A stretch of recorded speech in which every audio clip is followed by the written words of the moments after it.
ভগবান শ্রীরাম দেবী দুর্গার পুজো করেছিলেন চৈত্র মাসের এই বসন্তকালেই, যা বাসন্তী পূজা নামে পরিচিত। দেবী দুর্গার পুজো সাধারণত ষষ্ঠী থেকে দশমী এই 4 দিন ধরে হয়। কিন্তু প্রশ্ন হলো, 4 দিন কেন? এই 4 দিনের রয়েছে আলাদা আলাদা মাহাত্ম্য। এই 4 দিন দেবী দুর্গার পুজোর জন্য অত্যন্তই গুরুত্বপূর্ণ। তবে কেন গুরুত্বপূর্ণ? কেন 4 দিন ধরে হয় দেবী দুর্গার পুজো? এই 4 দিন দেবী দুর্গার সাথে আসলেই কি হয়েছিল, তাই আমরা আলোচনা করব আজকের এই ভিডিওতে। প্রথম দিন হলো ষষ্ঠী। সেদিন দেবীর বোধন হয়। শরতের নীল আকাশে সাদা কাশফুল তখন দুলছে। বাতাসের অদ্ভুত ছায়ায় পবিত্রতার ছোঁয়া রয়েছে। সেই সময় শুরু হয় দেবীর আগমনের প্রথম স্পন্দন। দীর্ঘ প্রতীক্ষার অবসান ঘটিয়ে এই দিনে দেবীকে জাগ্রত করা হয়, আর এই জাগরণকেই বলা হয় বোধন। পৌরাণিক কাহিনী অনুসারে শ্রীরাম রাবণের বিরুদ্ধে যুদ্ধের আগে শরৎকালে দেবীর আরাধনা শুরু করেছিলেন। সাধারণত দেবীর পুজো হয় বসন্তকালে। পৌরাণিক কাহিনী অনুসারে ভগবান শ্রীরাম তার পত্নী সীতা মাতাকে উদ্ধারের জন্য রাবণের বিরুদ্ধে এই সময়ই পুজো করেছিলেন দেবী দুর্গার, যে পুজো বাসন্তী পুজো নামেও পরিচিত। দেবী দুর্গার পুজোর মাধ্যমে শ্রীরাম বরপ্রাপ্ত হন রাবণকে হারানোর, এবং রাবণকে হারিয়ে মাতা সীতাকে রাবণের হাত থেকে রক্ষা করেন। দেবী দুর্গার পুজো শুরু হয় সাধারণত ষষ্ঠী থেকে। এই ষষ্ঠীর দিন দেবীর আগমন এবং জাগরণের মাধ্যমে শুরু হয় পুজো। দেবী দুর্গার আগমন এবং পুজোর শুরুর জন্য ষষ্ঠী অত্যন্ত গুরুত্বপূর্ণ। এবার সপ্তমী।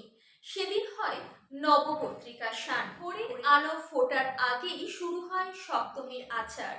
নদীর ধারে বা পুকুরের ঘাটে এক শান্ত পরিবেশে স্নান করানো হয় নবপত্রিকা, যা কলাবৌ নামেও পরিচিত। এই নবপত্রিকা আসলে 9টি ভিন্ন গাছের সমষ্টি, যেগুলি প্রকৃতির 9টি শক্তির আধার: কলা, কচু, হলুদ, ধান, বেল আর ডালিম।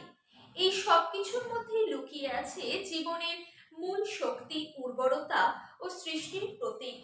স্নানের পর এই নবপত্রিকাকে শাড়ি পরিয়ে দেবীর পাশে স্থাপন করা হয়। তখন মনে হয় প্রকৃতি যেন নিজেই দেবীর সঙ্গে এসে একত্রিত হয়ে দাঁড়িয়েছে। এই দিনের পর থেকে দেবী আর শুধু এক মূর্তি নন, তিনি জীবন্ত শক্তি, যিনি প্রকৃতির সৃষ্টির সাথে একাত্ম হয়ে পৃথিবীতে অবস্থান করেছেন। এরপর আসে অষ্টমী, যেদিন হয় দেবীর শক্তির উদ্ভাস। অষ্টমীর দিনটি পুজোর মধ্যে সব থেকে বেশি গুরুত্বপূর্ণ এবং গম্ভীর। সকাল থেকে একটি বিশেষ আবহ তৈরি হয়। শঙ্খধ্বনি, ধূপের গন্ধ আর একটা অদ্ভুত দৃশ্যের মতো পরিস্থিতি তৈরি হয় চারিদিকে। পৌরাণিক কাহিনী অনুসারে এই দিনেই দেবী তার পূর্ণ শক্তিতে প্রকাশিত হয়েছিলেন, এবং অসুরদের বিরুদ্ধে যুদ্ধ তখন শুরু হয়ে গেছে। মহিষাসুর তার বিশাল বাহিনী নিয়ে আক্রমণ চালায় স্বর্গলোকের উপর। দেবী তার 10 হাতে 10টি অস্ত্র নিয়ে প্রতিরোধ গড়ে তুলেছিলেন এই দিন। দিনভর যুদ্ধ চলতে থাকে। দেবীর প্রতিটি আঘাতে অসুররা পরাজিত হয়, কিন্তু যুদ্ধ থামেনি। আর এই যুদ্ধকে বন্ধ করার জন্যই অষ্টমী এবং নবমীর সন্ধিক্ষণে আসে সেই বিশেষ মুহূর্ত, অর্থাৎ সন্ধি পুজো।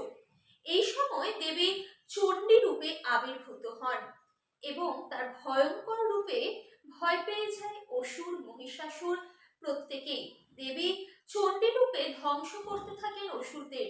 একের পর এক ধ্বংসলীলা চলতে থাকে। আর এরপর আসে নবমী, যেদিন হয় চরম সংঘর্ষ। নবমীর দিন যুদ্ধ চূড়ান্ত রূপ নেয়।